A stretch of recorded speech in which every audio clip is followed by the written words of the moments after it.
예, 안녕하십니까. 노희철입니다. 당연히 여러분들 오늘 이 자리가 건설 산업노조, 건설 산업노조 기업노조죠. 예, 이런 산별 전환을 이제 착수하면서 기업별 노조, 산업별 노조 형태로 출발하고 일주일이라는 의미였습니다. 아마도 기업별 노조가 산별 노조 체제로 전환하는 데야 민주노총의 수건 과제이고 또 당연히 해야 될 일이기도 하지만 또 발전적인 양상이기도 하지만 또 한편으로는 이제 건설산업의 여러 가지 어려움 속에서도 여러분들이 활로를 찾는 과정에서도 박차가 가해졌다고 생각이 듭니다. 오랜만에 사실 제가 주제가 이제 노동조합 운동원 과제라는 얘기를 듣고서 이 주제로 제가 얘기할 자격이 있느냐.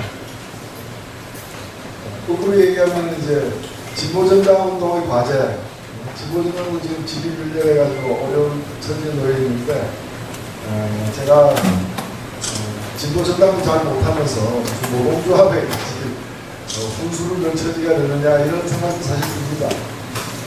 그러나 다른 한편으로 보면은 진보정당의 발전이나 노동조합의 발전이 완전히 다른 궤도로 이렇게 각각 달리는 별개의 독립된 것이 아니라 상당히 연관이 있고 또 서로가 마지막까지 처음부터 마지막까지 일정하게 의지할 수밖에 없는 그런 이제 숙명적 관계이기 때문에 어찌 보면은 올바른 진보정당의 길을 모색하는 차원에서도 노동조합 운동의 당연한 과제들을 어떻게 풀으시라는 문제는 남의 문제가 아니다 이런 생각이 사실입니다. 그런 관점에서 생각드리고요. 저는 이 노동조합의 과제를 경제민주화 시대의 노동조합의 역할과 활로 이런 차원에서 한번 접근을 해보고 싶습니다. 제가 왜 이런 말씀을 드리는가 하면 두 가지 이유 때문입니다. 한 가지는 우리가 지난 시기에 지금도 그것이 끝난 건 아닙니다만 IMF, 특히 IMF 이후로 한 10여 년 동안은 누가 뭐래도 이른바 신자유주의 광풍의 시대였습니다. 신자유주의 광풍의 시대를 갓 출범한 민주노총이 출범하자마자 민주노총 운동이 아마 1987년부터 혹은 그 이전부터 역사가 있었지만 민주노총이 이제 공식적으로 출범한 건 1995년 6년 고구려인데 그때가 사실 또 신자유주의 광풍이 이제 전면적으로 이렇게 IMF를 계기로 해가지고 확대되는 상황이었습니다.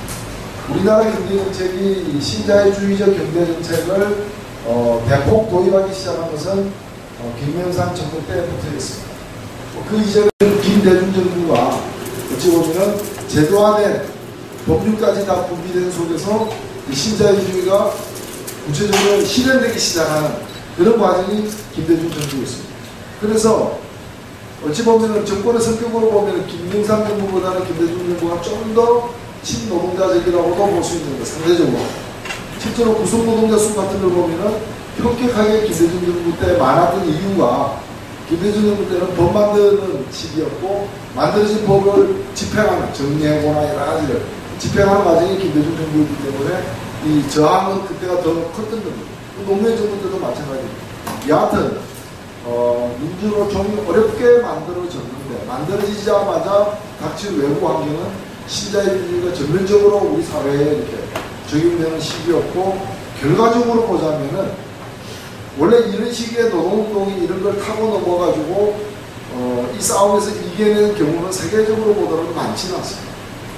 영국 같은 경우에는 신자유주의 막 들어올 때 거의 노동운동이 한 3, 40년 전으로 후퇴하기도 하는 엄청난 이제 조합원 축소하거나 손실을 많이 이제 받았던 거기 때문에 이 싸움에서 국가 단위에서 이겼던 사례는 사실 뭐 별로 없습니다.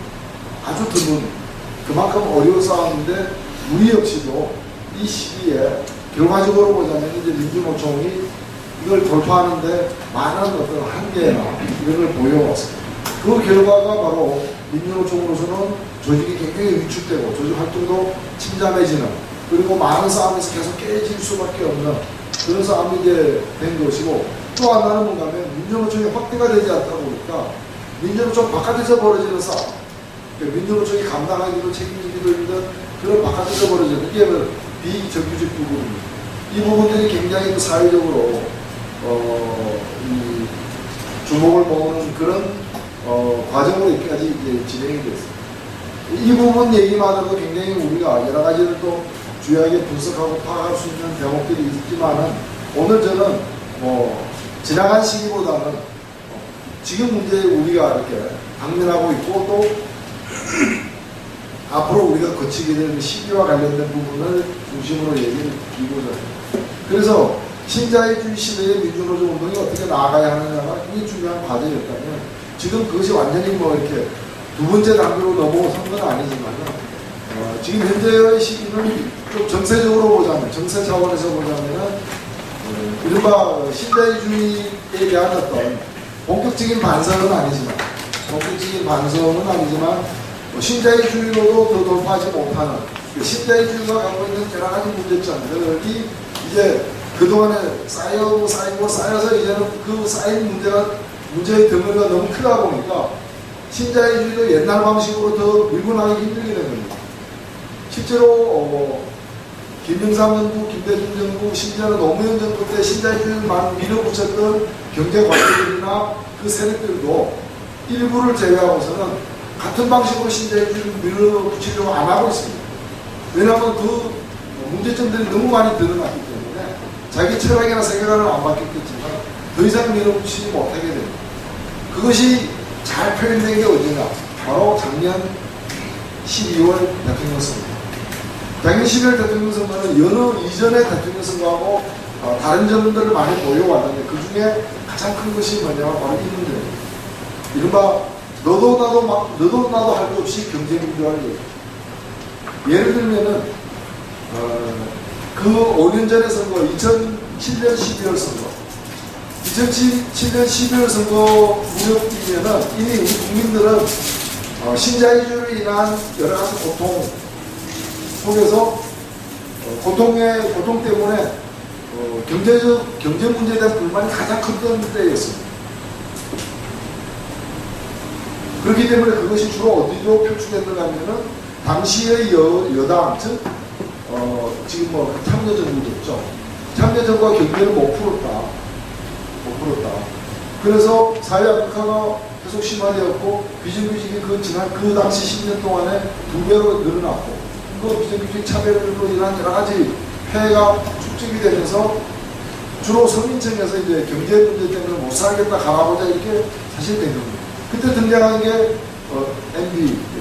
근데 MB가 다시 그때 등장할 때 갖고 온 처방은 뭐였는가 하면은 신자유주의에 대한 반성으로서 처방을 갖고 온 게 아니라 오히려 우리 입장에서 볼 때는 신자유주의 확실하게 해보겠다.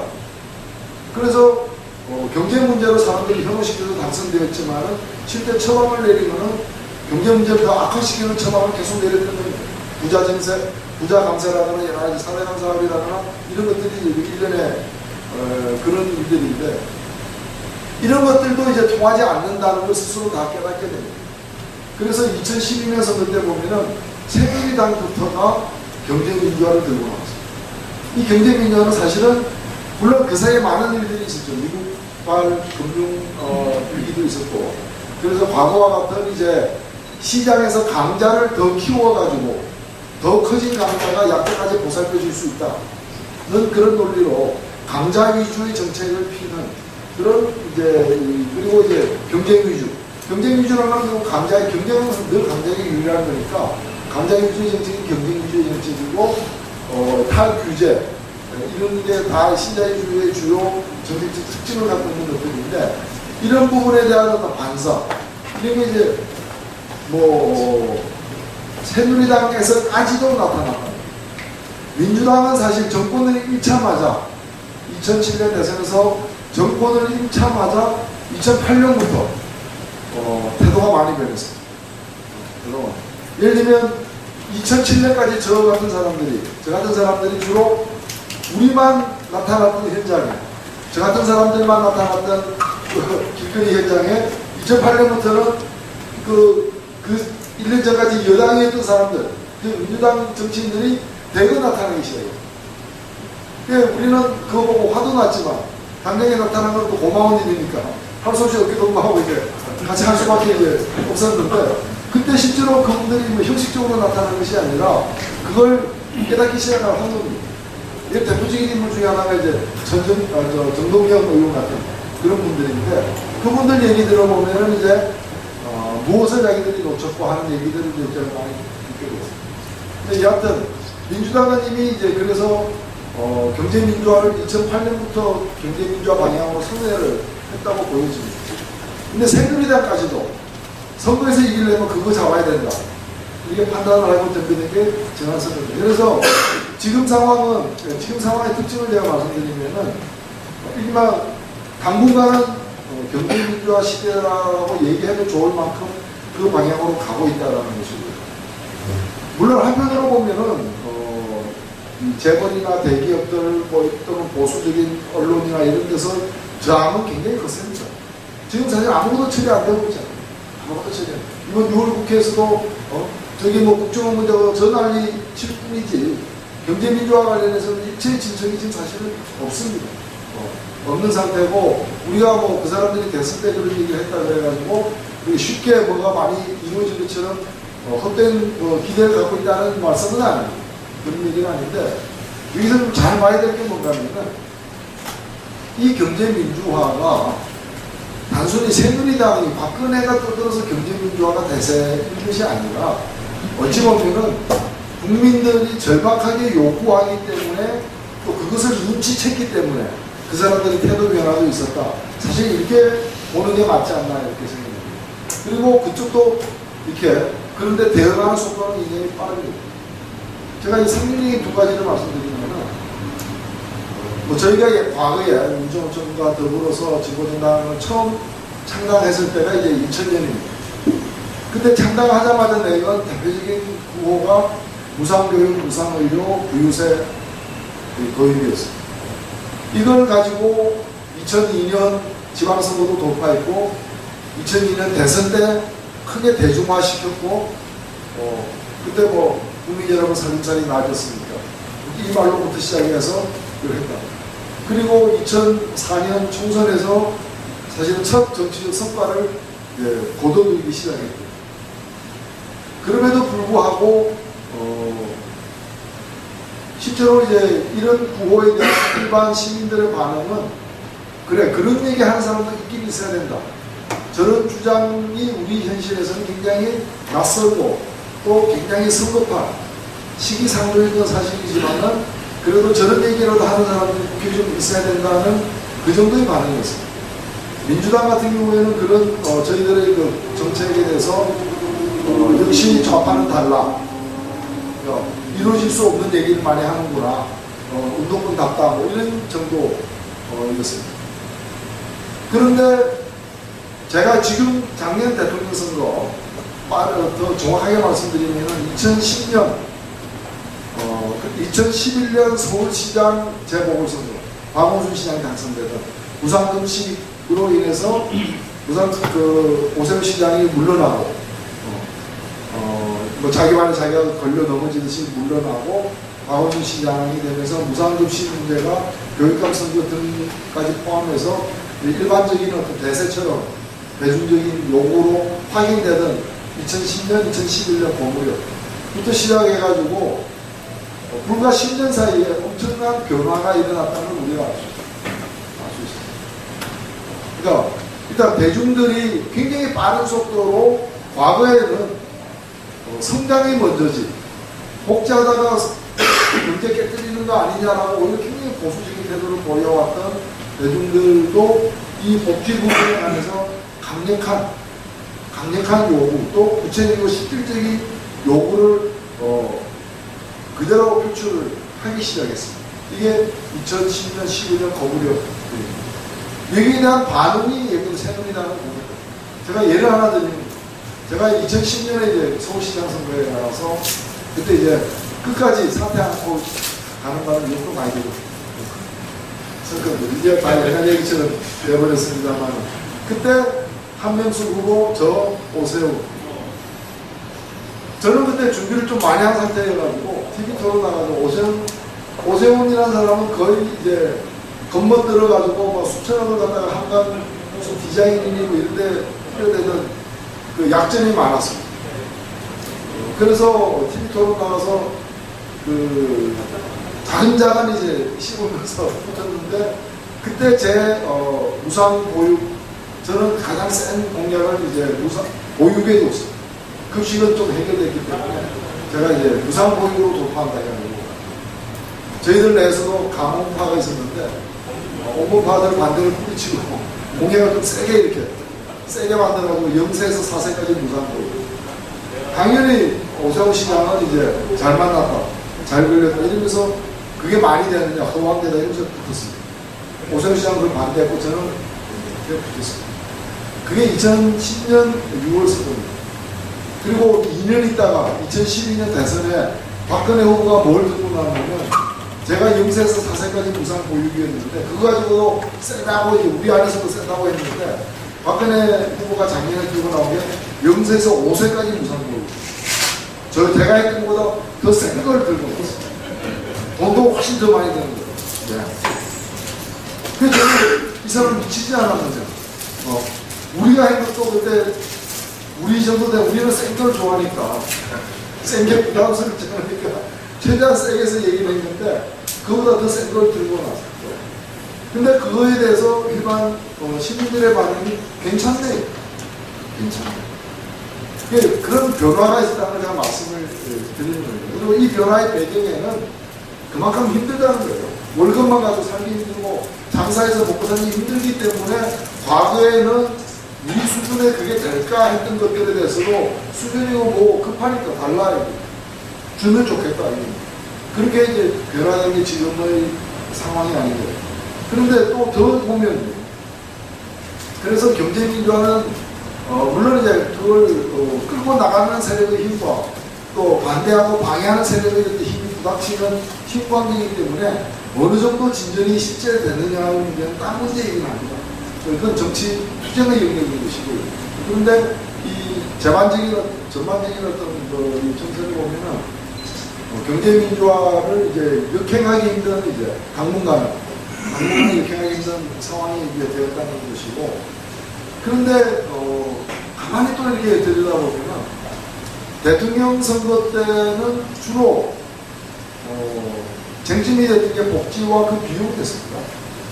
그래서 선거 끝나자마자 저도 기억나는 게 선거 끝나자마자 제가 연거푸 3번을 그 TV 토론에 불려나왔는데 3번 토론이 다 박근혜 시대의 그 복지 어떻게 할 것이냐 이런 문제였어요. 그리고 주요 쟁점은 전부 다 그거 할 돈이 있느냐, 또 돈에 맞추기 위해서는 정책 우선순위를 어떻게 해야 되느냐 이런 거 가지고 토론했습니다. 근데 그게 1월달입니다. 올해 1월달. 근데 그 이후 상황, 지금 상황은 뭐냐? 그 얘기 싹 들어갔어요. 이게 제가 그래서 말씀을 드리는 건데, 실은 경제 민주화에는 크게 2개의 영역이 있습니다. 하나는 시장의 문제입니다. 시장에서 정의를 세우는 것이 한 영역이라면, 또 하나의 영역은 분배에서 정의를 세우는 겁니다. 그래서 예를 들면 무상교육, 무상의료 이런 것 전부 다 분배의 문제. 부유세는 분배해서 쓰여지는 돈을 어떻게 만들 것인가 하는 문제예요. 그러면 그 건설 업종에 계시니까 이제 공공임대주택을 보면 이게 다 분배의 문제입니다. 이게 다 분배. 국민연금 다 분배의 문제입니다. 기초노령연금 20만원, 10% 올려서 20만원으로 한다면 다 이렇게 분배와 관련된 문제입니다. 0세에서 5세 보육도 분배와 관련된 문제입니다. 대선 때 주로 얘기됐던 것은 이 문제였습니다. 그런데 대선 끝나고 벌어진 상황은 칼 이슈가 지금 터져나오고 있는 이 영역이 아니라 경제민주화의 또 하나의 영역. 어찌 보면 분배가 뭐 1부, 2부 이거는 꼭 순서가 있는 건 아닙니다. 하나의 영역이니까 또 하나의 영역인 시장의 영역에서 지금 터져나오고 있습니다. 요즘 얘기하는 갑과을의 문제. 지금 편의점, 점주 4명이 지난 몇 달 사이에 연달아 자살했습니다. 남양유업 사태 지금 일파만파 계속 커져나가고 있습니다. 지금 벌어지고 있는, 최근에 벌어지고 있는 것도 이 자영업자들이 일요일날 여의도에 모여가지고 골기대화하고 있는 자발적으로 일어나는 많은 일들, 심지어는 문방구까지 전국 문방구 협회가 최근에 만들고 있습니다. 못 살겠다 이래가지고 이게 전부 다 뭔가 하면은 이 분배의 영역이 아니라 경제민주화의 또 다른 영역, 대통령 선거의 한 이슈는 아니었는데 선거 끝나자마자 터져나오는 건 이 영역입니다. 그래서 제가 오늘 경제민주화 시대의 노동조합의 과제를 말씀드리는 것은 대전제가 있습니다. 하나는 더 높아질 수 없을 정도로 좀 높아져 있습니다. 과연 이 민주노동운동의 전망이 있느냐, 진보정당의 전망이 있느냐에 대한 회의론도 만만치 않습니다. 그리고 또 내부는 내부대로 또 산산조각이 나와 있어가지고 진보정당도 지금 몇 개나 됩니다. 쪼가리 나 있습니다. 최근에도 얼마나 싸웠습니다. 민주노총 위원장도 못 뽑고 있습니다. 다 각기 다른 사정들이 있지만 굉장히 저도 어떤 때는 그런 기도를 합니다. 지금이 바닥의 길을 간절히 바랍니다. 더 내려가면 곤란하다. 이미 다 내려왔기를. 그래서 이제는 치고 올라가는 길밖에 없기를 바라는 그런 애타는 심정일 때도 사실은 많습니다. 그런데 어떻게 그러면 진보정당을 다시 일으켜 세울 것이며 민주노총 활력을 어떻게 되찾을 것인가, 바로 이 문제입니다. 여기에는 여러 가지 접근이 있을 겁니다. 조직 내부를 어떻게 추스리는 방식도 있을 것이고 또 어느 한 가지가 필요한 건 아니겠죠. 여러 가지가 필요한데 오늘 제가 주로 말씀드릴 것은 진보정당도 마찬가지죠. 저는 제가 볼 때는 노동조합도 마찬가지고 내부에서 조직적으로 이렇게 결속을 가지고 조직 유력을 제고하는 것은 그대로 어차피 해야 될 일이가 아니라 정세와 우리가 신자유주의 광풍에 바로 제대로 대응하기 어려웠고 또 제대로 대응하지 못하면서 조직이 후퇴했던 것처럼 경제민주화 시기는 오히려 어떤 면에서 호기입니다. 호기. 여기에 제대로 대응을 하게 될 경우에 이 바람을 타고 조직을 또 이렇게 활성화시키고 보강하고 외연을 넓히는 그런 일들이 가능할 수 있기 때문이고 그런 기회를 우리가 제대로 잡고 활용하느냐 못하느냐 그런 차원에서 현재의 정세를 좀 볼 필요가 있지 않느냐 그런 뜻에서 제가 이제 경제민주화를 얘기를 하고 있습니다. 그런데 조금 더 이제 우리 현실에 대해서 조금 더 분석이 필요하기 때문에 좀 더 들여다보면은 분배의 정의 문제가 있고 이 시장의 정의 문제가 있는데 시장의 정의에서 지금 주로 벌어지고 있는 것들 예를 들면 재벌개혁이 다 시장에 가는 공정거래법, 공정위원회 역할을 제공하고 공정거래법을 뜯어 고치는 문제, 하도급 문제, 자꾸 다 시장 관련된 문제. 그 다음에 동네 빵집이 어떻고 큰 치킨이 어떻고 하면 자꾸 다 시장 관련된 문제. 근데 이 시장 관련된 문제의 대부분은 갑과 을의 불공평하고 불평등한 또 잘못된 또 일방적인 또 억압적인 이런 거래 간행을 바로 잡는 데 있습니다. 근데 물론 이제 이것만 있는 건 아니에요. 실제로 보면은 여기까지는 지금 이미 우리가 거들지 않고 마구잡이로 이렇게 터져나오고 있어요. 제가 이제 진보정의당에 있으니까 또 정당 차원에서 겪는 일들도 있습니다. 갑자기 상인들이 막 사귀고 있습니다. 다양한 상인들. 그래서 지금 저희들이 상인들하고 일 많이 합니다. 이분들이 스스로 들고 일어나가지고 뭔가를 하려고 조직도 만들고 막 하고 있습니다. 이러면 저절로 활성화가 사실 되고 있는데 이게 주로 갑과 을에 관련된 문제인데 제가 볼 때는 이제 우리가 지금 이 사회가 놓치고 있는 게 몇 가지가 있다라는 거예요. 또 우리 운동 차원에서 이대로 우리 역시도 놓쳐서는 안 되는 그런 문제가 있다. 이건 뭐냐면 지금 현재 이 전반적 산업이 올해부터 힘들지만은 자영업은 지속적으로 어려웠고 점점 더 그 어려움이 심화되어 온 것 중에 하나입니다.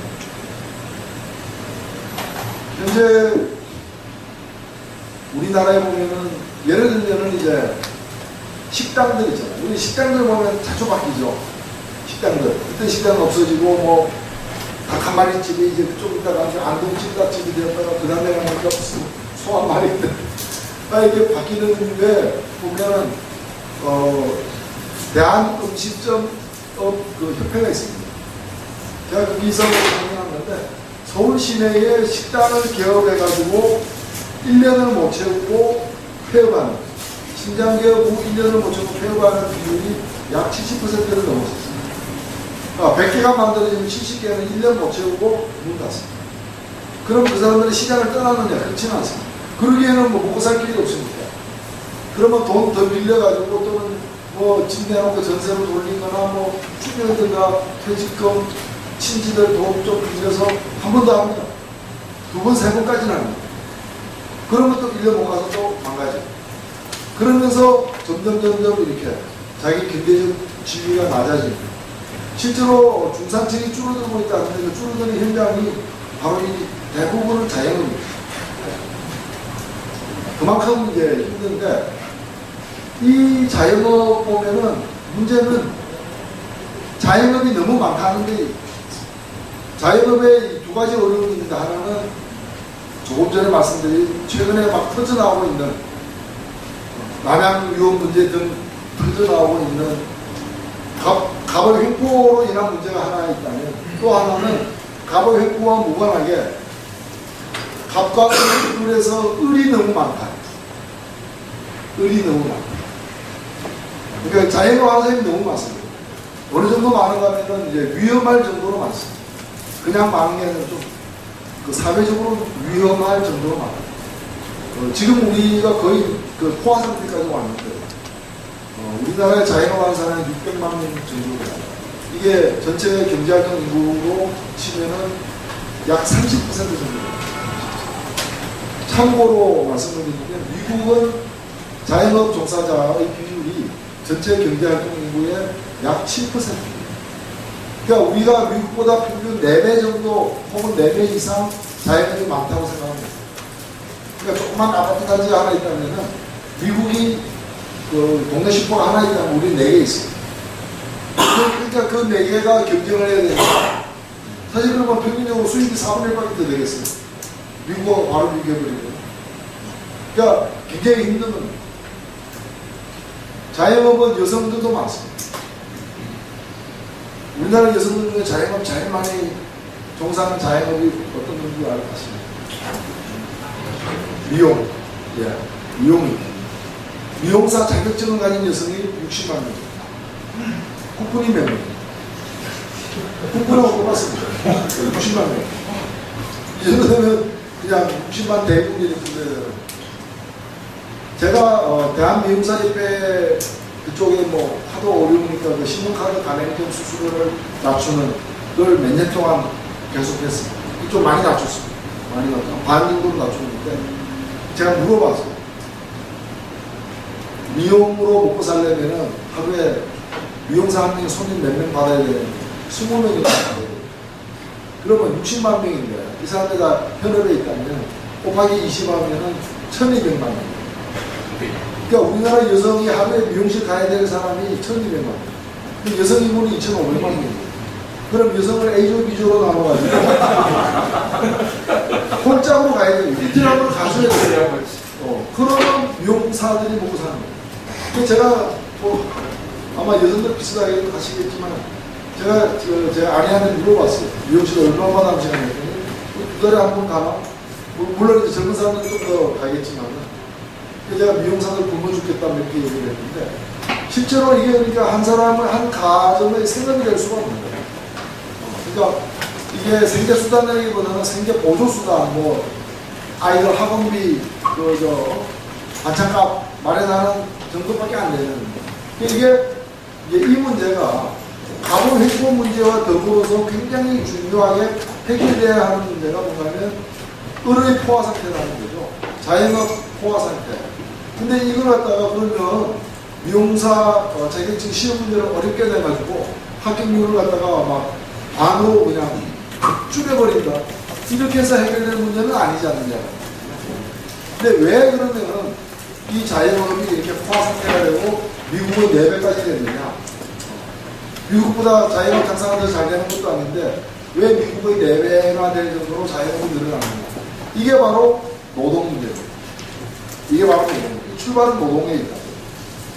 제가 지금 말씀드리는 게 경제민주화의 두 개의 영역이 있고, 하나가 복지, 분배에 가장 크게 무너진 것이 뭐냐? 노동시장. 실은 시장 중에 가장 큰 시장이 노동시장이에요. 우리가 뭐 예를 들어 뭐 방산시장이냐 뭐 남대문 시장이냐 동대문 시장이냐 그런 식으로 한눈에 보이는 시장은 아니지만 이 노동시장은 우리 사회에 우리가 살아가는데 우리 한국 사회의 이 경제 영역에서 가장 큰 시장이에요.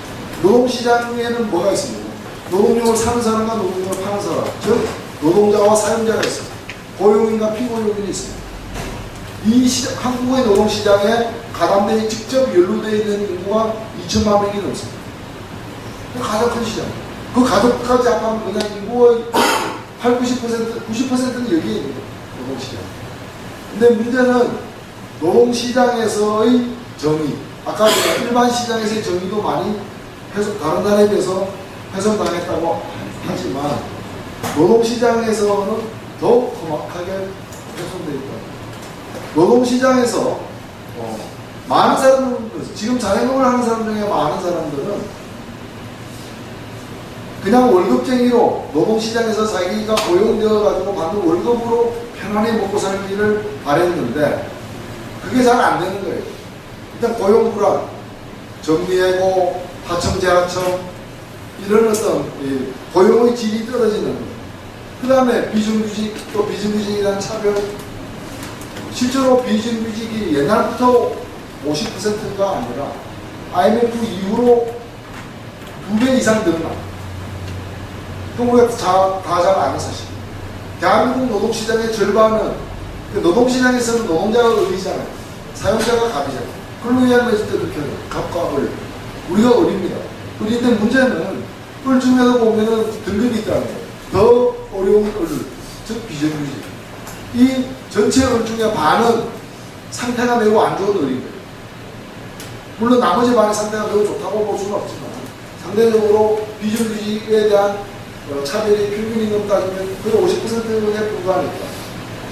네, 이 부분이 너무 크다는 부분. 이게 너무 커지고 그 다음에 노동시장에서 버티기조차도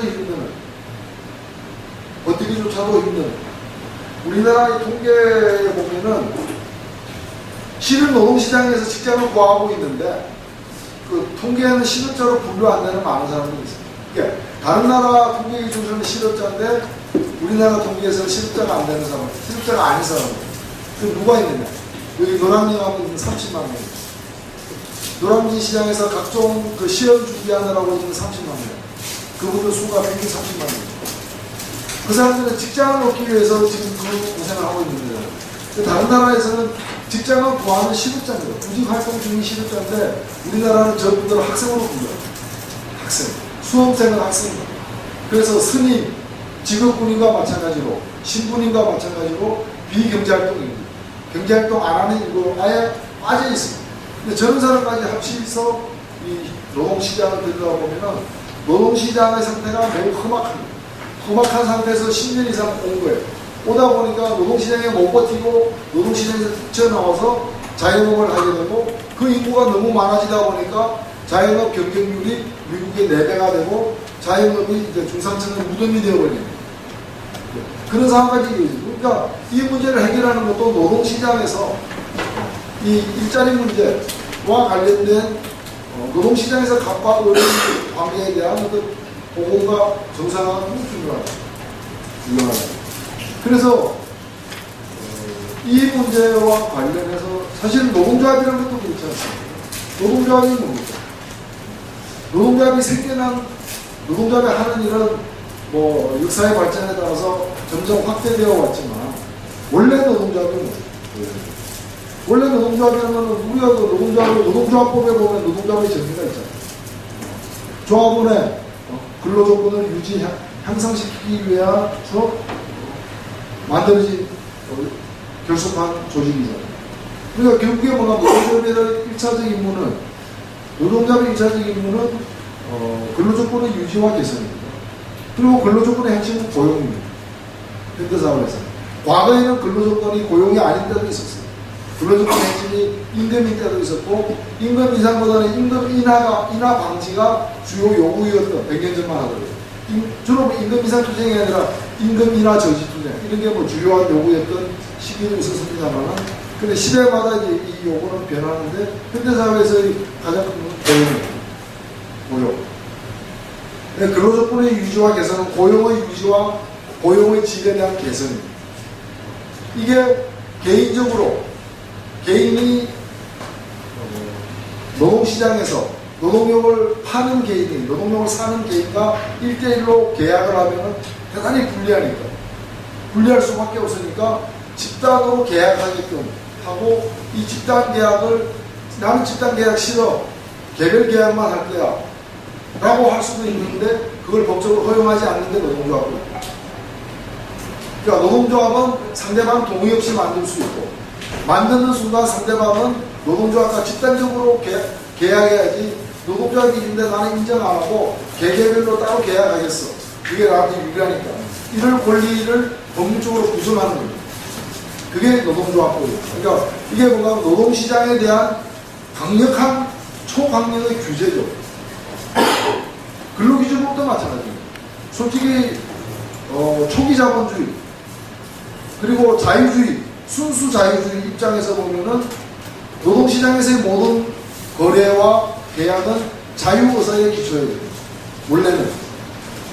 근데 이걸 노동시장에서의 거래만큼은 자유의사를 일정하게 제한한다.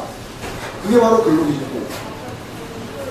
그게 뭐냐면은, 노동시장에서, 우리가 시장에서 물건 살 때, 제가 예를 들면 자동차를 갖다가 중고자동차 하나 들고 올라가기, 벤츠 자동차인데 200만원에 팔겠다. 원래 2억짜리인데. 그거 제 맘이죠.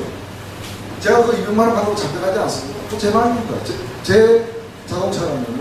이거 팔면 되는 거예요. 그리고 그걸로 인해서 손해봤던, 이익받던 제가 알아서 책임질 문제죠.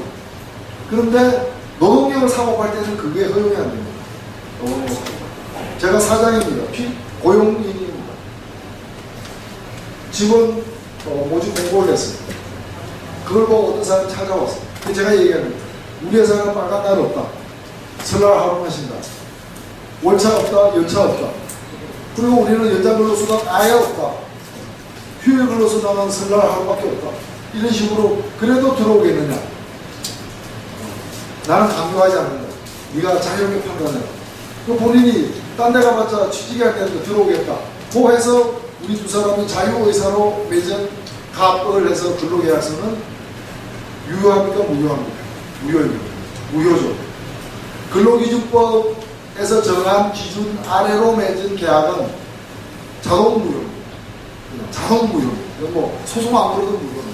그리고 그 무효가 된 빈자리에 근로기준법에서 정한, 강제로 정한 기준이 그 자리를 차지합니다. 따로 계약을 안 맺어도 이건 원천 무효가 되고, 근로기준법을 최저 기준으로 해가지고 받을 거 받고 할 수가 있습니다. 이게 뭔가면은 노동시장만큼은 자유의사에 의한 계약을 허용하지 않습니다. 100% 부정하는 게 아니라 일정하게 최소 기준을 마련해놓고, 이 기준 미달하면은, 이 기준 미달하는 거는 전부 다 이 기준으로 한다. 그거죠. 끌어올려가지고. 그 다음에 교섭, 교섭 네 맘대로 못한다. 노동조합을 만드는 순간 노동조합하고 해야 된다. 이게 바로 단체 교섭권이 국민의 기본권으로 들어가는 그 과정입니다. 그리고 단결권은 아까 노동조합입니다. 그 다음에 교섭이 잘 안 될 때는 법적 절차에 따른 쟁의, 즉 노동력 제공 그 거부가 합법적으로 가능하다. 그리고 그에 대해서는 민형사상 책임을 묻지 않는다까지도 달아놨습니다. 엄청난 규제가 가능했던 게 노동시장의 특수성 때문입니다. 그런데 이 대한민국에서, 지금 이 대한민국에서 가장 망가져 있는 시장 중에서, 시장의 정의가 무너졌다고 망가진 게 뭐예요? 따라서 노동시장에서의 정의를 바로 세우지 않고서는 경제민주화가 이루어질 수 없고, 경제민주화가 한 걸음도 나아갈 수 없고, 시장에서의 정의 차원에서도 그러하다. 그래서 이 점을 갖다가 지금 이 점에 부각이 안 됩니다. 이 점이. 그래서 실제로 뭐 다른 나라들이 어떻게 발전해서 오늘의 노동 강국 또는 뭐 복지 강국이 되었는가 하는 그 역사를 우리가 추적해서 살펴보더라도 이 노동이 강화되지 않고서 또 이 노동시장에서의 정의가 바로 서지 않고서 복지국가나 선진국으로 갈 수도 없고 간 사례도 사실은 없습니다. 우리가 뭐 좀 어려운 용어로 많이 비판을 해왔던 노동시장의 유연화가 뭐죠? 그건 노동시장에서 약자를 보호하기 위해서 수십 년, 수백 년 동안 만들어져 왔던 자본에 대한 규제, 즉 강자에 대한 규제를 완화시키는 거예요. 완화된 만큼 약자는 불리해지는 그 상황을 이제까지 신자유주의가 도대체 뭡니까? 신자유주의 자유는 바로 자본의 자유입니다. 자본주의 역사는 자본에 대한 규제의 역사입니다. 근로기준법 제1조부터 마지막까지 전부 다 뭐냐? 자본에 대한 규제로 가르쳐요. 그 규제를 완화시켜달라. 그래서 초기 자본주의의 자본에 가졌던 자유를 회복하자. 그게 바로 신자유주의. 이제 이 폐해가 쌓이고 쌓여서 우리가 지금 굉장히 어려운 상태로 올라있기 때문에 그래서 저는 그렇게 사실 전망을 하는 거예요. 2012년은 2017년은 어떤 모습으로 우리에게 다가올 것인가. 2017년 다음 돼서 실제로 박근혜 정부 하에서 경제민주화가 포기되지는 않을 겁니다. 그러나 굉장히 지지부진하고 그로 인해서 실망감이 커지거나 여러 가지 일들이 있을 수 있습니다. 제가 볼 때 이명박 정부 때보다 복지가 이렇게 몇 걸음이라도 진전되면 진전됐지 이명박 정부 때보다 후퇴하지는 않습니다. 왜냐하면 후퇴할 수가 없습니다. 이명박 정부 때 워낙에 그걸 후퇴시켜놨기 때문에 그냥 가만히 있어도 전진하는 그런 상황이 될 수밖에 없습니다. 그러나 자기가 박근혜 후보가 됐을 때 약속했던 그런 보랏빛으로는 안 됩니다. 그건 일단은 그거 하려면 돈을 마련해야 되는데 돈을 마련 안 하겠다고 선포를 했기 때문에 돈 세금만 안 걷고 그걸 할 수가 없는 거고 무슨 지하경제에서 뭐 20조 30조를 어떻게 구합니까? 그거는 뭐 불가능한 일인 것이고 그래서 다음 대선 때는 복지가 우리 복지 너무 많이 해서 경제가 힘들어졌다. 이제 복지 좀 줄이자. 유럽 같은 데서 이제 선진복지국가에서 간혹 나오는 너무 복지 많이 해서 경제가 어려워졌다는 상황이 올 가능성은 0%라고 봅니다. 결국에 우리 국민들은 갈증은 더 심해지고 제공되는 물은 부족하고 결국에는 더 구체적인 더 많은 복지라기 양적으로 더 많은 복지라기보다는 문제를 더 확실하게 해결되는 처방을 더 정교하게 찾는 그런 방향으로 갈 수밖에 없고 그게 뭐냐? 제가 볼 때는 두 가지. 그게 하나가 고용 문제. 지금 같은 말도 안 되는 이 고용 시스템 그리고 고용에서의 여러 가지 사용자 위주의 어떤 고용 환경과 이 제도를 그대로 용납할 거예요. 최근에 터져 나오는 거 보십시오. 과거에 작년까지만 하더라도 정리해고를 막는다는 것은 망해가는 기업을 갖다가 그나마 살려서 경제력으로 회생하려는 걸 갖다가 자기 자리 보존 때문에 기업을 살릴 기회를 갖다가 그냥 망가뜨리는 그런 반경제적 행위로 치부되기가 있을 수 있습니다. 그러나 지금 확인되고 있는 건 뭡니까? 정리해고로 크게 문제가 됐던 거의 99.9%의 사례들이 다 정리해고 요금도 안 되는 걸 정리해고 했다는 거예요. 지금. 정리해고가 남발되는 어느 나라의 정리해고도 이렇게 되진 않아요. 여기는 법원의 책임도 엄청나게 크고 정부 당국의 책임도 크고 정말 없는 힘으로 그냥 맨몸으로 싸웠던 사람들만 피해를 보면 그런 게 계속 확인이 되어가고 사회적으로도 인정이 되어가고 있는 상황입니다. 그리고 비정규직 지금 대통령부터 하는 얘기가 일자리 부족하니까 시간제를 만들겠다. 시간제가 비정규직 아니니까 아니다. 정규직 시간제 만들겠다. 시간당 임금 차별 없는 시간제 만들겠다. 그래서 이건 그게 뭐냐? 반듯한 시간제다. 전시용으로 정치적으로 정책적 수단으로 정부 당국도 만들 수 있습니다. 한 1000개라도 이렇게 뭐 쇼를 하더라도 만들 수는 있습니다. 문제는 그게 확산되겠느냐? 확산 안 됩니다. 삼성전자 이건희 회장이 1조 2천억을 내놓겠다. 반듯한 일자리 만들고 이런 거는 다 쇼입니다. 이게 뭔가 하면 정부 당국의 정책을 이렇게 우리도 부흥해준다고 해가지고 이렇게 관계 좋게 만드는, 그 대신 우리 때리지 마라, 뒤쳐서 하지 마라, 뭐 이런 거죠. 이런 건데, 이게 확산되겠냐? 확산하면 됩니다. 시장에서 절반값으로 비정규직을 살 수 있는데, 누가 임금 제대로 주는 반듯한 시간제를 갖다 하겠습니까? 솔직히. 그러면 진짜 정규직 시간제 아닌 걸 고용해버리죠. 실제로 이 임금 차별 없는 시간제는 독일에서 원래 금지되어 있던 것을, 원래 독일은 이게 파트타임이 금지되어 있었습니다. 독일에서 임금 차별 없이 파트타임이 가능하도록, 비정규직이 가능하도록 해달라고 요청하면은 독일을 금속으로 올렸습니다.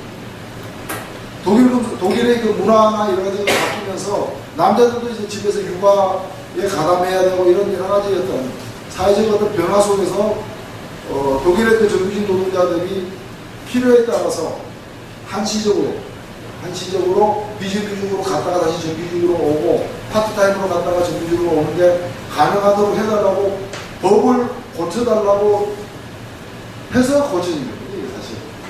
근데 우리는 뭐 전혀 상황이 이제 다른 거죠. 그래서 제가 이 말씀드리면은 박근혜 대통령이 일자리 만들겠다고 반듯한 시간대, 차별 없는 시간대 얘기하는 것은 역대 다른 정부에서 나왔던 고용정책처럼 전시효과만 낸 채 반짝이다가 사라질 가능성이 매우 높다. 그러나 차이점이 하나 있거든요. 그건 뭐냐? 이 사람들도 이제 동일노동, 동일임금 얘기를 하기 시작했다. 동일노동, 동일임금. 그게 지금 거기에서 저도 계속 비판할 때마다 새누리당이나 청와대에서 이 변명하는 내용이 뭔가 하면은 동일노동, 동일임금 지키겠다는 거예요. 과거에는 그거 지키게 된 얘기를 한 정부가 없었습니다. 이제는 그런 말이라도 그 얘기를 안 할 수 없는 상황입니다.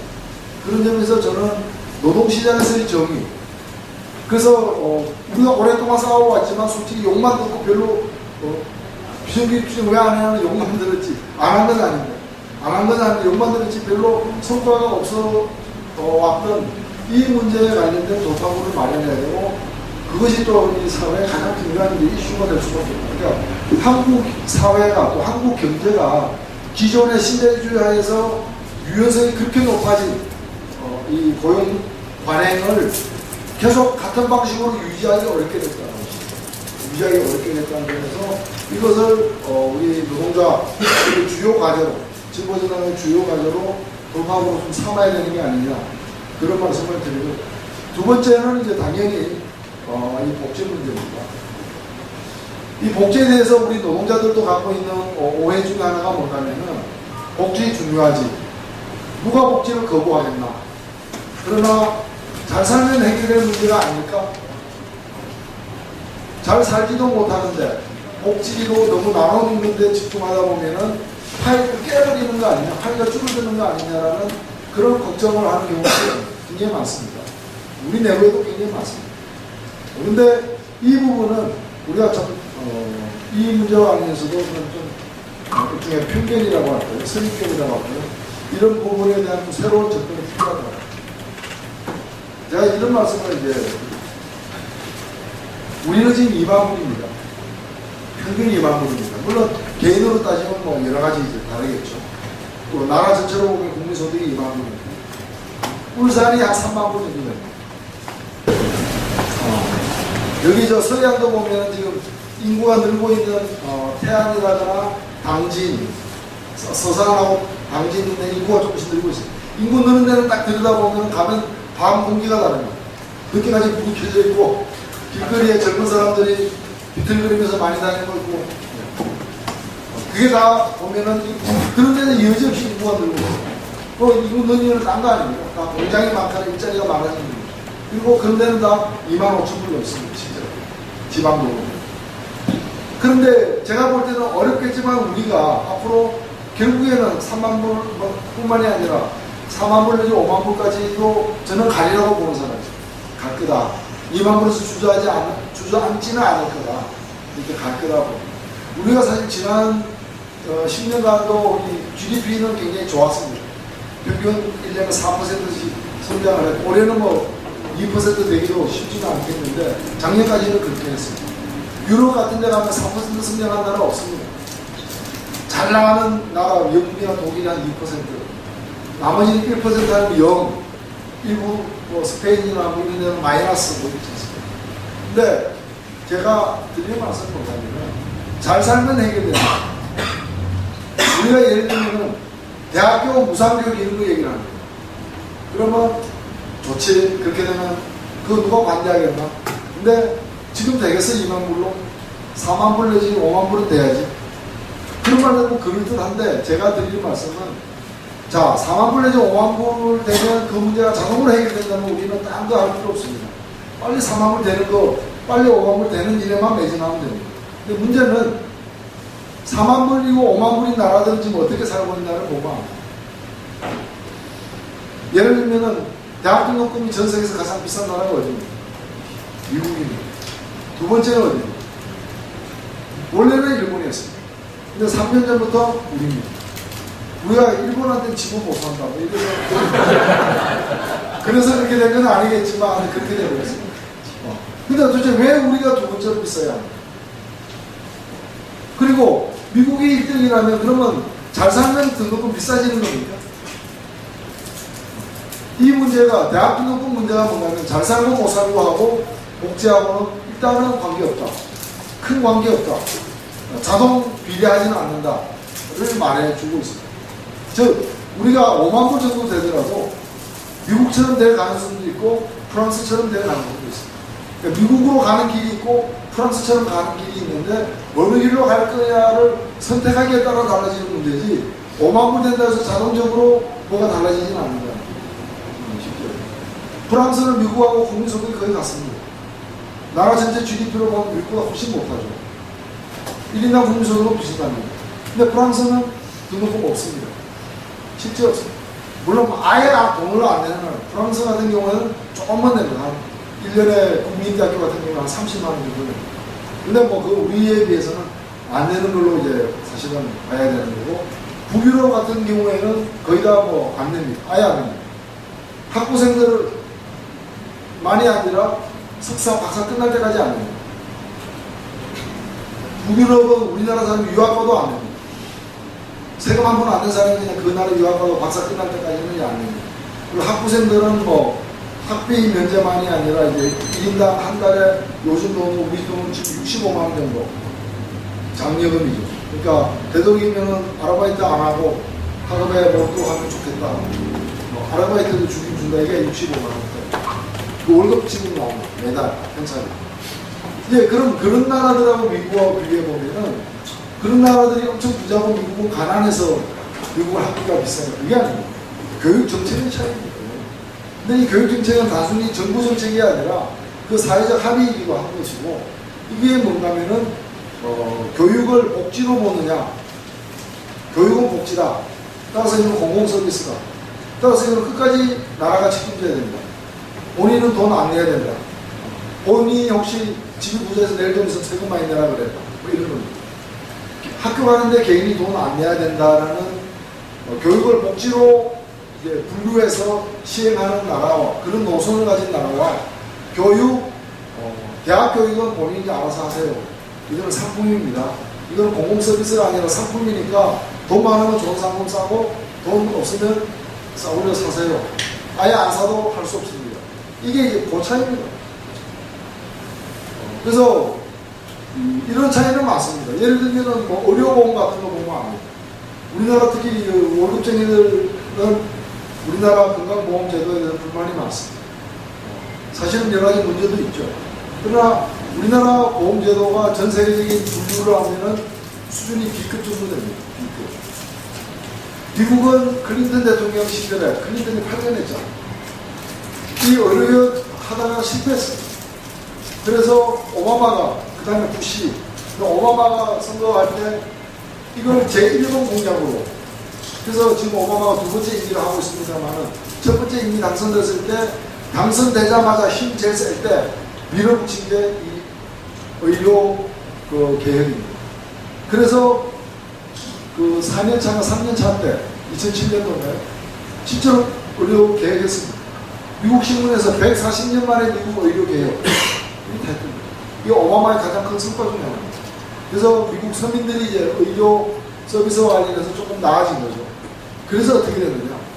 그래서 미국의 현재 의료보험 제도가 전 세계적인 이 그레이드를 보면은 C급입니다. 그래서 C급입니다. 원래 D급이었던 얘기예요. 그러니까 고친 것이 오바마가 고친 게 우리보다 한명도 많아요. 그러니까 미셸 오바마가 TV 나와서 인터뷰하는 그 사람들이 저는 어떤 그 부부가 한국을 너무 좋아해서 굉장히 걱정입니다. 인파는 뭐 한국 교육을 찬양하고, 근데 한국에 대해서 잘 알고 있어요. 알고 있는데, 교육을 찬양하는 건 제가 납득이 안 가지만, 의료와 관련해서는 오바마 부인이 그 TV 나와가지고 환상적이다, 판타스틱 이렇게 얘기하는 거 제가 직접 들은 적도 있습니다. 우리가 등급이 없어요. 대만이 우리하고 경제 수준이 비슷한데, 우리보다 조금 셉니다. 대만이 전 세계적으로 보면 B 플러스입니다. 대만하고 우리가 어떤 차이가 있냐? 대만 국민들은 안보가 안 됩니다. 개인이 그 사설 건강보험 안 들어도 될 정도로 대만 국민에게 그 치명적인 사망률에 연관된 질병들을 정리하고 그건 전부 다 100% 무상입니다. 돈 안 내고 치료했어요. 그러니까 우리도 지금 조그마한 우리도 현재 상태에서 결단만 하면은 정부 당국이 결단만 하면은 B 플러스로 갈 수 있어요. B 플러스 가는데 무슨 대단한 무슨 준비와 뭐가 필요한 게 아니에요. B 플러스로 가면 잘 손해보는 게 이제 삼성생명부터 이제 자사자사 이렇게 되는 거예요. 그 사람들의 반대가 엄청 심해요. 이명박 정부 때 하고자 했던 얘기는 뭡니까? 왜 우리가 B냐? 미국처럼 C나 D는 갈 수 없냐? 그게 바로 의료가 인정하는 그게 의료 인정입니다. 이명박 우리 국민들이 기억을 못해서 뭐 이거는 이미 다 지나간 일입니다만은 이명박 대통령이 2007년 대선 때 공약 중에 하나가 당연 지정제 폐지라는 게 있었어요. 그게 서로 공식 공약입니다. 그건 뭔가 하면은 지금은 우리가 어떤 병원에 가든 건강보험 가입자라고 가면 그걸로 처리해 주잖아요. 뭐 1차, 2차 그거 절차만 제대로 밟으면은. 근데 지금은 보험증 들고 병원에 오는 환자를 거부할 수가 없습니다. 이게 당연 지정제라는 거예요. 말이 좀 어려운데. 이걸 폐지하겠다는 얘기는 뭔가 하면은 환자를 병원에 선별하겠다는 거예요. 예를 들면 삼성병원처럼 잘 나가는 병원, 아니면 저 서울대학교 소아기과처럼 간암에 우리나라에서 간암 제일 잘 고친다. 이렇게 있죠. 아니면 저 중앙병원, 제가 병원 선정 좀 할까요? 중앙병원에 디스크, 가면 보통 2년입니다. 예약 기간이 2년입니다. 제가 엄지발가락에 금이 좀 양쪽 다 가가지고 어디 가도 치료가 안 되는 거예요. 그런데 태릉선수촌에서 국가대표 선수들, 축구 선수들 뼈 도와주는 의사가 있어요. 모병원에. 그분이 이제 다리 통증을 이더라는 거예요. 그래서 제가 당연히 갔죠. 당연히 하니까 예약해야 된다죠. 그럼 예약해야지. 요새 예약 안 하는 건 어딨어. 예약할게요 하니까. 그러면 내년 6월에 왜 그가 좀 아파 죽겠는데 그런 병원들 있죠. 이런 병원들이 당연 지정제가 폐지가 되면은 죄송합니다만 우리 병원은 의료보험 환자 안 받습니다. 그리고 의료보험 시절보다 10배 정도의 진료비를 받겠습니다. 양해해 주세요. 그럼 어떻게 됩니까? 손님 줄어듭니까? 안 줄어듭니다. 그대로 손님이 있습니다. 왜? 잘 고치 돈 10배 내라 내겠다 이거예요. 지금 KTX가 생기니까 대구에 있는 돈 있는 사람들 영남대학 병원이니 대구에서 괜찮은 병원들 많잖아요. 안 가잖아요. 서울에 있는 우리나라에 지금 흑자 보는 병원 딱 3군데입니다. 3군데. 탑3만 흑자 보는. 한양대도 탑3에 못 들어가지고 병원이 굉장히 어렵습니다. 이런 데로 가는 거예요. 있는 사람들이 지금도 그런데 의료보험 필요 없다. 환자 적어서 좋겠네. 예약 숫자 줄어드니까 내가 더 좋겠네. 당연히 가죠. 그래서 이거 의료 양극화를 재촉하는 겁니다. 돈 있으면 좋은 치료 받고 돈 없으면 이제 좋은 치료 받기 힘들게 되는 게 강행지진대 폐지입니다. 그걸 공약으로 해놨어요. 이 얘기가 뭡니까? C급으로 가자는 얘기죠. C급으로. 제주도 같은데 뭐 경기사회구역의 외국인 병원, 인천 송도에 미국의 존 홉킨스, 우리 이건희 회장님 간혹 가는 심장 때문에 가는 병원, 그 병원 유치하겠다. 유치하겠다. 그게 그 병원 의료보험 됩니까? 안 받죠 당연히. 처음에는 외국인 상사 직원만 가게 하다가 그 다음에는 뭐 우리나라 국제조합교가 뭐 국내인들만 있는 것처럼 뭐 그렇게 되는 거죠. 그게 우리 복지도 그렇게 갈 수가 사실은 있는 겁니다. 말씀이 좀 뭐 길어졌습니다만은 노조합이나 진보정당의 강점이 뭔가면은 노동과 복지를 같이 세우는 게 굉장히 중요하다. 실은 박근혜식 정권은 굉장히 무리가 있습니다. 박근혜식 정권은 두 가지의 맹점을 갖고 있어요. 박근혜 경제민주화의 두 가지 맹점. 첫 번째는 뭔가면은 복지를 하려면 돈이 듭니다. 당연히 돈이 듭니다. 근데 세금은 안 걷겠다. 안 걷고 복지하겠다. 그 대신 지하경제에서 뭘 하겠다.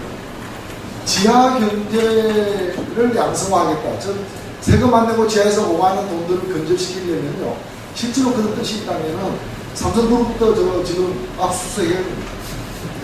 왜 저기 CJ만 합니까? 삼성그룹, CJ가 저 정도면 삼성그룹을 얼마나 했겠어요? 아니말로다. 대한민국 10대 재벌끼리 다 해야 됩니다, 사실은. 근데 그런 의지도 없으면서 세금은 안 걷고 하겠다. 이게, 자기가 공약한 복지가 다 지켜지기 어렵다라는 걸 스스로 신뢰하는 꼴이 됩니다. 두 번째는 뭔가 하면은 노동 문제를 안 건드리고 복지를 하겠다라는 거짓말입니다. 왜 그러냐면은 제가 아까 말씀드렸다시피 우리나라 국민들이 복지 수요가, 복지에 대한 요구가 높아진 것은 노동 문제가 엉망이 되고 일자리가 깨지고 비정규직 차별이 심화되고 자영업으로 먹고 살려고 갔더니 자영업자는 넘쳐흐르고 가부 횡포도 있고 이러다 보니까 빈부격차가 점점 커지고 빈부격차가 커지니까 벌어서 이걸 메꿀 수가 없으니까 복지라도 해달라 라고 복지에 대한 요구가 과거보다 높아진 겁니다. 그러면 자 가장 나쁜 의사가 어떤 의사입니까? 병 주고 약 주는 의사입니다. 사실은 가장 좋은 의사는 어떤 의사냐? 병을 최소화시킵니다. 병을 환자를 최소화시키고 환자를 고쳐가지고 병의 전염되는 걸 억제해서 병을 최소화시킨 뒤에 그래도 안 고쳐지는 그래도 이제 안 줄어드는 환자에게 좋다. 약을 주겠다. 이제부터. 그 대신 약은 무제한 최대한 많이 주겠다. 이렇게 가야 약도 감당이 된다 이거죠. 그런데 병이 퍼지는 걸 갖다가 막 부채질해 놓고 환자는 엄청 늘어났는데 그 환자들에게 모든 환자는 오세요. 내가 무조건 약 다 드릴게요. 그러면 그 약이 감당이 되겠느냐. 그 거짓말일 가능성이 사실은 매우 높습니다. 그래서 실제로 보면은 사회 양극화, 고용 문제를 해결해서 양극화를 좀 줄이면서 복지가 정말 필요한 사람 수를 최소화시켜 놓고 그 사람들에게는 제대로 된 복지를 해요. 우리 실업수당만 해도 마찬가지 아니에요. 실업자 막 늘어나도록 방치해 두거나 실업자 늘어나는 거 조장시켜 놓고 실업자들에게 대한 실업수당을 갖다 3배로 올리겠습니다. 그 나중에 어떻게 감당합니까? 차라리 실업자를 줄여놓고 그 제한된 실업자들에게 제대로 먹고 살 수 있게 실업수당을 현실화하겠습니다. 이게 더 책임 있는 자세라는 거죠. 그런 점에서 어찌 보면은 자기가 정말 감당해야 되겠다는 의지가 있다면 저렇게 노동 문제를 그대로 둔 채 복지만 약속하기 힘들다고 저는 생각합니다. 그러나 우리처럼 제대로 그럼 감당하겠다고 생각된다면 나라 돈도 별로 없는 나라에 무슨 갑자기 복지를 어떻게 그렇게 드립니까? 그럼 복지 드리려면 세금을 걷든가 또 세금 걸어서 부유세를 더 걷는다 하더라도 걷어가지고 복지를 갖다가 할 수 있는 것도 제한적이에요. 워낙 복지가 안 돼 있는 나라다 보니까 늘릴 수 있는 게 처음에는 제한적일 수밖에 없어요. 그렇기 때문에 병 주고 약 주는 것이 아니라 병을 최소화시키고 약을 제대로 주는 방식으로 가려면은 이 노동 문제 해결 없는 복지. 그러니까 복지 얘기만 하는 거는 가짜일 가능성이 매우 높아요. 그 처방이. 노동 문제 해결과 더불어서 복지를 해결하겠다고 하는 것이 맞다는 거예요. 그 점에서 저는 노동조합의 역할, 또 진보정당의 역할이 긍정적인 면에서 굉장히 중요하다고 생각합니다. 제가 이 일화를 마지막으로 오늘 예를 많이 드렸는데 마지막 예를 하나 제가 드리겠습니다.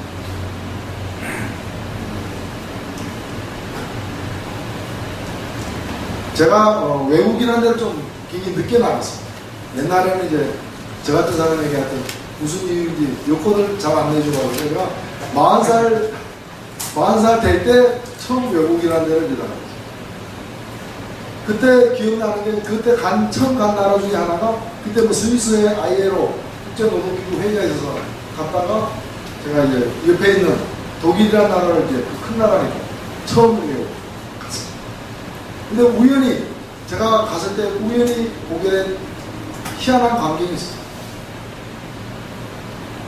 그 당시 이제 96년도였는데 독일이 이제 통일된 지 5년이 지났지만은 수도는 아직 베를린으로 옮기기 전이었습니다. 그래서 행정수도, 서독 행정수도 본이라는 조그만 도시가 있습니다.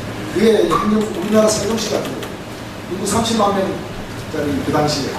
그랬는데, 거기서 노동자 대회를 하는데, 전국에서 노동자들이 막 모여드는 광경을 시시각각 TV로 보도하는 거예요. 그래서 제가, 야, 역시 이 노조가 센 나라가 다르구나. 독일의 노조가 세잖아요. 와, 좀 부럽다. 이런 생각을 갖고 있고. 근데 드디어 그날이 됐어요. 보니까 독일 전역에서 기차 같은 걸 아예 열차를 전세를 내가지고 우리나라 지금 뭐 호남선이나 경부선 해가지고 여기에 도착할 때마다 여기 있는 지역의 노조 조합원들이 타는 거예요. 참 열차를 계속 가는 거예요. 그게 이제 또 뭐 그런 탈 때도 깃발 흔들고 막 이런 광경이 TV로 이렇게 뉴스 시간에 보도가 돼요. 근데 드디어 이제 그날이 됐어요. 노동자대회 하는 날이. 모인 사람 60만 명입니다. 인구 30만 명짜리 도시에 60만 명이 모여서니까 이게 어떻게 됩니까? 이 사람들이 한 자리 있을 수가 없는 거예요. 그 조그만 도시에서 두 개로 나눠가지고 집회를 하는데 동시에 집회하는 것도 생명이 하는 거예요. 그래서 야 진짜 센 나라다. 저는 그렇게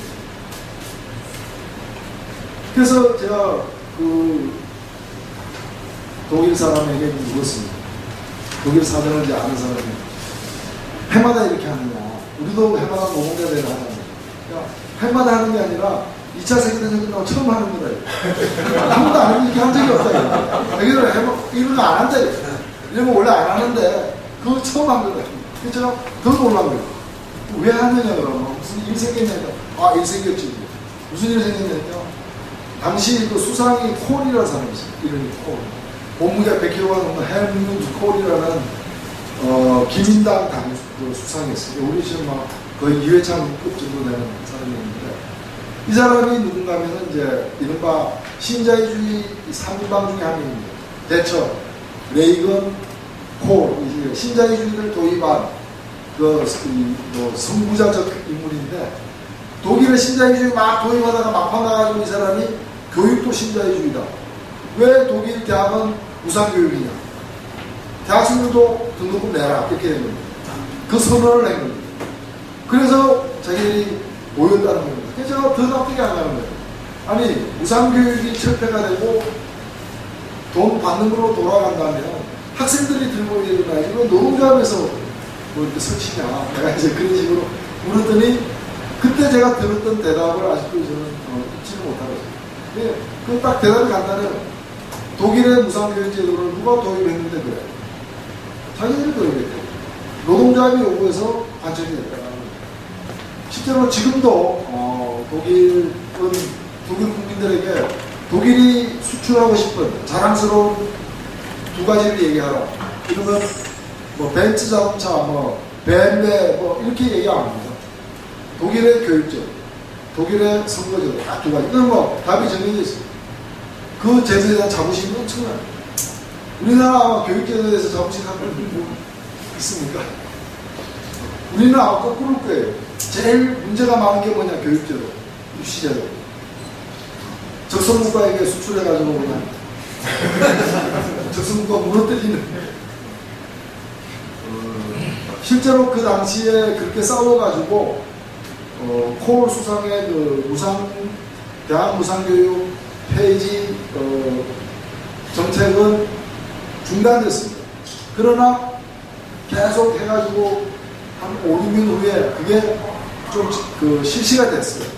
독일이 우리처럼 주가 16개입니다. 연방주가 16개인데 그 중에 절반 정도가 이제 무상교육이 폐지되었다가 몇 년 하더니 진짜 이거 하면 안 되겠다. 그래서 다시 무상교육으로. 그래서 올해가 아마 마지막 남은 몇 개가 다 돈 안 받는 걸로 해서 무상교육이 100% 부활된 올해. 그리고 이제 제가 얼마 전에 확인을 해봤습니다. 그래서 이게 실제로 그렇습니다. 실제로 보면은 이건 역사적인 지난 100년 동안의 통계를 낸 게 있습니다.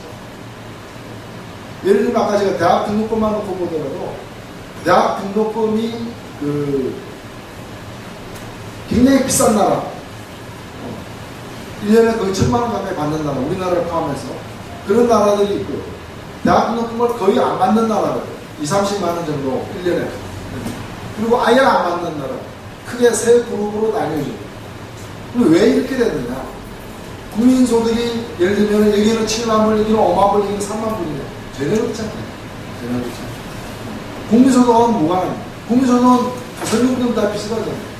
근데 이게 무슨 차이냐 일단 그 복지를 바라는 세력들의 힘의 차이입니다. 너무나 간단한 얘기긴 합니다만 대학 등록금이 비싼 나라들 특징이 뭔가 노동조합 조직률이 10에서 20% 사이입니다. 대학 등록금이 아주 싼 나라들 보면 되게 그렇게 35% 노동조합 조직률이 그리고 대학 등록금 안 받는 나라들 보면 노조 조직률 제일 낮은 나라는 40% 제일 높은 나라는 80, 스웨덴처럼 90 그리고 이게 노조 조직률만이 아니고 정치 세력화의 적도 지난 100년 동안에 그 나라에서 진보정당이 몇 번 집권했는가 몇 년 집권했는가 대학 등록금 비싼 나라의 특징이 뭔가 하면 집권한 바 없음 내지 한 번 등록금 싼 나라들을 보면 평균 23년 100년 중에 23년은 진보정당이 집권했습니다. 등록금을 아예 안 받는 나라들 보면 지난 100년 중에 약 40년 정도 집권했습니다. 많이 집권한 나라는 68년 집권했습니다. 100년 중에 68년 이런 차이입니다.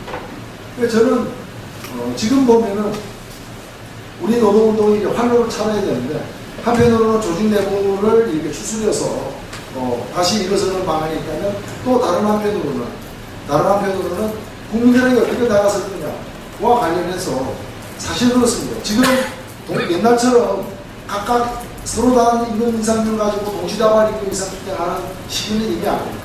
그건 경기 좋았을 때입니다. 지금은 그거 감당할 수 있는 것이 사업장으로 따지면 몇 개 되지? 민주노총 안에서도 몇 개 되지도 않습니다. 그래서 오히려 이런 시기에는 노동조합 스스로를 보위하고 지켜내야 되니까 이건 끝없이 침탈해 오니까 노동조합을 지켜내고 또 강화하고 또 노동조합에 대한 지지 분위기, 우호적 분위기를 만들고 또 이 우호적 분위기가 꼭 바깥의 분위기만이 아니잖아요. 사업장 안에서도 마찬가지. 바깥이 안 하고 바깥이 따로 있는 게 아니잖아요. 시민사회 분위기하고 사업장 안의 분위기가 정 반대입니까? 똑같지 않습니까? 바깥의 분위기 좋아지면 안에도 좋아지는 거고 안에가 안 좋아지면 바깥도 마찬가지로 냉랭해지는 거거든요. 그렇기 때문에 이 활동을 통해서 분위기를 호전시켜 나가는데 물론 기본적으로 여러분들처럼 자꾸 이렇게 업종별 차원이라도 산별로 자꾸 가야 됩니다. 전 세계 기업별로를 가지고 재미본 나라하고 기업별로도 자체가 두 나라밖에 없지 않아요. 일본하고 우리밖에 없습니다. 일본하고 우리밖에. 다른 나라에 가면은 기업별로조 자체가 불법화되어 있는 나라들도 있습니다. 기업별로조는 뭔가 산별 깨기 위해서 일부 기업주들이 따로 만든 노조라는 인식이 역사도 그래요. 그래서 컴퍼니 유니언, 기업별로 있는 유니언 하면 거의 이건 옐로우 유니언, 오용노조 내지 이제 사용자 노조인 경우들도 많고 실제로도 그렇습니다. 그래서 이건 뭐 200년이 넘는 역사를 갖고 있는 조직 형태이기 때문에 여전히 전 세계에서 가장 이렇게 노동조합이 안정되고 발전된 나라에서 유지되고 있는 조직 형식으로 산별로 사실은 가야 되는데 우리의 가장 큰 약점 중에 하나는 그겁니다. 이게 가기 제일 쉬운 방법은 법적으로 강제해서 가는 겁니다. 과거에 우리나라가 그럴 때가 박정희 시대였지만 한 번 있었습니다. 법률로다가 기업별로도 허용 안 하고 산별노조만 허용됨 이래서 갔던 때가 있어요. 그때는 그게 있었습니다. 70년대 초반까지 있었는데 그때는 목적은 달랐지만 노조를 갖다가 휘어잡기 위해서 그렇게 했지만 그거는 정치적 목적이고 그렇게 하는 바람에 어떤 상황이 생겼느냐 격수에 노조 만들기 힘든 곳들 있죠. 양복점. 특히 옛날에는 기성복이 요새가 양복점이 많았잖아요. 양복점이 직원이 작으면 5명, 3명, 많으면 20명인데, 그러면서 노조 어떻게 만듭니까? 매일 형님 아우하고 지내다가 어느 날 갑자기 형님 좀 봅시다. 우리 노조 교섭합니다. 내일부터 단체 교섭합시다. 나한테 반말하지 마세요. 이게 말이 안 되는, 이게 말이 안 되는. 근데 상별로 하면 뭐가 되느냐? 섬유노조, 섬유노조, 한국 섬유노조 연맹, 섬유노조 남서울 지역 지부. 딱 이렇게 사무실 하나, 컴퓨터 책상 하나 줬었어요. 해놓고 조합원 받으러 다닙니다. 노조 사무실 안에 없어도, 회사 안에 없어도 되죠. 사업장이 바깥에 있으니까. 그리고 교섭을 이 본조에서 하죠. 본조에서. 하니까 다 가입되는 거예요. 양복점 다 노조 생겼어요. 그때. 우리나라 병원 보십시오. 병원 노조가 있지만 그 상별입니다. 그러나 그것은 과거에 기업별 노조 중에 큰 데들이 모여서 만드는 데. 그럼 우리나라 간호원들이, 큰 데들이 보면 간호원이 많습니다. 그러나 솔직히 이야기해서 간호원들이 어디에 더 많습니다. 동네 의료원 1명, 2명 간호원 있는 이분들 전국적으로 모이면 훨씬 더 많습니다. 이분들 노조 어떻게 만들어요? 점심도 우리 선생님과 같이 먹고 대부분의 김장아 맥주 한잔 하자 가야 되는데 그 노조를 어떻게 만들어요? 이런 사람들은 산별노조가 필요한 겁니다. 그래서 사실은 과거에는 그래서 산별노조가 굉장히 셌습니다. 굉장히 셌고 산별노조가 그냥 사업장 분해 임원들 그냥 갈아치우기도 하고 그런 이사고까지 갖고 있었어요. 산별노조로 만들어가는 노력은 조합 내부에서 이루어지는 것들이에요. 이것이 더 강화되어야 된다는 말씀을 드리고 노동조합의 과제로서 조직적 과제. 또 하나는 뭐냐? 아까 제가 이제 오늘의 결론. 보편적인 과제를 전략적으로 조직의 과제로 밀고 나가야 돼요. 이걸 가지고 조직화된 힘으로 싸울 수 있는 곳은 대한민국에 두 군데밖에 없습니다. 정당으로 치면 진보정당이고 정당 아닌 조직으로 치면 노동조합밖에 없습니다. 노동조합하고 어떠한 조직도 이걸 가지고 싸울 수는 없습니다. 시민사회단체가 캠페인을 벌이고 요구할 수는 있지만 이걸 가지고 대대적으로 대중적으로 선전하면서 힘을 가지고서 밀어붙이는 곳은 노동조합밖에 없습니다. 그리고 세계적으로 보면은 전 세계에서 실업보험이 어떻게 됐다. 교육제도가 어떻게 바뀌었다. 그 다음에 의료제도가 어떻게 계획되었고 주택복지가 어떻게 달라졌다. 공공임대주택 같은 거 그거 어떤 정책을 쓰느냐 이런 문제와 관련해서 주로 노동조합들이 옵니다. 그리고 노동조합과 파트너십을 맺고 있는 정당들이 그걸 받아서 정치적으로 국회 내에서 반영을 하는 방식으로 실제로 정책들이 정착이 되어 왔었습니다. 정착이 되어 그 세계적인 보편적인 경험이기도 합니다. 그래서 저는 이런 걸 통해서 조합 스스로 우리도 그렇습니다. 솔직히 지금 우리나라도 대학 공상교육을 갖다가 실시하고 있는 뭐 그런 혜택을 보는 사업장에 따라 다르고 지금 뭐 금융권이라거나 아니면 지금 현대자동차 정도 현대자동차가 단위에 2.5명까지 자녀의 2.5명까지 이렇게 돼 있습니다. 그러니까 세 번째 아이는 2학년까지 해가지고 전에 등록금을 이제 회사가 이제 주기로 돼 있는데 그런 회사가 우리나라에 몇 개가 되며 그것이 앞으로 얼마나 늘어날 수 있느냐 늘어날 수는 없다라고 보는 거죠. 그렇기 때문에 오히려 이런 보편적인 과제에 대한 좀 전략적인 기획을 해가지고 이걸 가지고 대대적으로 노동조합이 조합 내부 또 조합 내 미조직 또 직원들 그리고 조합 바깥에 있는 일반 시민들 그리고 이런 민사자영업자하고도 연대를 하고 이런 식으로 해서 오히려 경제민주화 시대에 경제민주화의 현실적이고 또 국민적인 홍보와 높은 그런 전략 상품들을 개발해서 그것을 조직의 어떤 투쟁 과제, 활동 과제로 밀고 나가는 경우에는 실제로 우리가 노동조합이 도대체 뭐냐, 노동조합이 뭘 하느냐, 뭘 할 수 있느냐, 또 왜 노동조합으로 단결을 해야 되느냐에 대한 좀 그간에 오랫동안 좀 침체되어 왔고 좀 찌그러져 있는 그리고 여러 가지 크고 작은 사건으로 인해 가지고 좀 지쳐 있는 그런 현장의 분위기를 좀 일신할 수 있고 그런 속에서 또 진보 진영의 여러 가지 분열이라거나 이런 과거의 여러 가지 상처들 또 잘못들을 갖다가 좀 도모해나가는 그런 거 하나 없이 잘해보자고 자꾸 모여와서 솔직히 제가 볼 때는 15톤 트럭을 갖다 세워놓고 바퀴를 틀어봐요. 바퀴가 움직입니까? 달리는 트럭만이 바퀴를 갖다가 방향을 갖다가 잡기 위한 바퀴 수정이 가능한 겁니다. 달리지 않은 상태에서는 이 핸들이 안 움직이는 그것과 마찬가지 이치가 아닙니다. 그런 점에서 우리가 조직적으로 안고 해결해야 될 그런 과제들과 또 이 사업 속에서 또 활동과 투쟁 속에서 해결해야 될 과제들을 잘 배치해서 병행하게 될 때 지금은 어려움에서 벗어나야 되는 게 아니에요. 그래서 저는 뭐 더 이상 우리가 망가질 이유는 없지 않습니다. 네. 더 이상 후퇴할 수도 없습니다. 더 이상 내려갈 수도 없는 것이고 지금이야말로 이제 바닥을 치고 다시 좀 조직력을 복원할 때가 아닌가. 그렇게 간다면은 많이 남은 것 같지만 저는 뭐 내년 지방선거보다는 다가오는 2016년, 2017년 우리 국민들의 정치적 관심이 최고조가 되는 그런 시기에 맞춰서 미리 충분히 시간을 갖고서 준비를 해서 다시 좀 우리 노동자 서민들에게 좀 희망을 줘야 되지 않느냐 그런 말씀을 감히 드리면서 부족 하나 오늘 말씀드려서 말씀을 드리겠습니다. 경청해 주셔서 고맙습니다.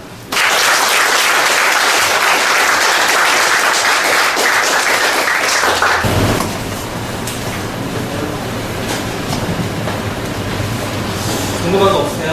예, 제가 오늘 말씀 안 드린 부분까지 앞에서 질문해서 제가 말씀드릴게요.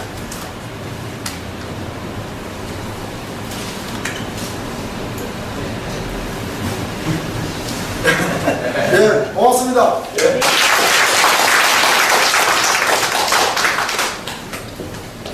네, 맞아. 정리하시기 전에 저희랑 같이 단체 네.